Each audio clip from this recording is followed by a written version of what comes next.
तो कहने का तात्पर्य यह है कि एक भक्त होता है जिसके भीतर प्रेम होता है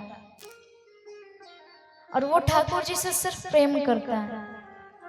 उसके भीतर ऐसी कोई ज्ञान की चीज नहीं होती कि ठाकुर जी यहाँ पर नहीं बैठेंगे, क्योंकि ये पुराना है। हमारे पास धन नहीं है तो ठाकुर जी हमारे पास नहीं आएंगे, हमारे पास बल नहीं है तो ठाकुर जी नहीं आएंगे। मन में कभी ये बात ही नहीं आती,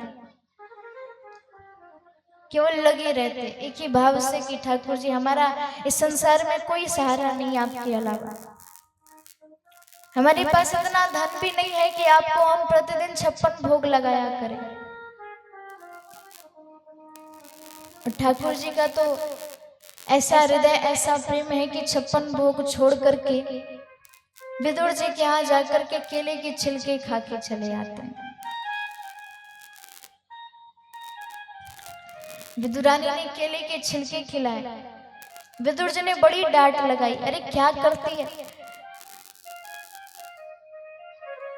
और उस समय पर विदुर काका जो है डांट करके अपने हाथ से माखन मिश्री लेकर के आते हैं और ला करके कन्या को खिलाते हैं कि आपका मुख कड़वा हो गया होगा, अब माखन मिश्री खा लो।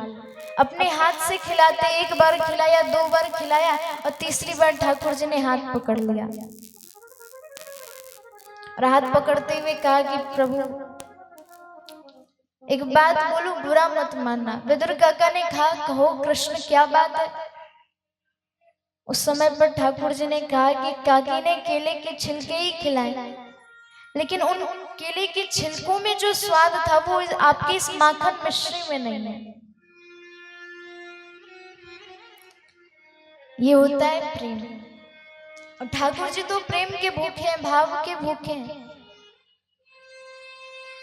अगर कोई चाहे कि हम उनका पेट भरेंगे, हम बड़े धनवान हैं, तो कोई उनका पेट नहीं भर सकता।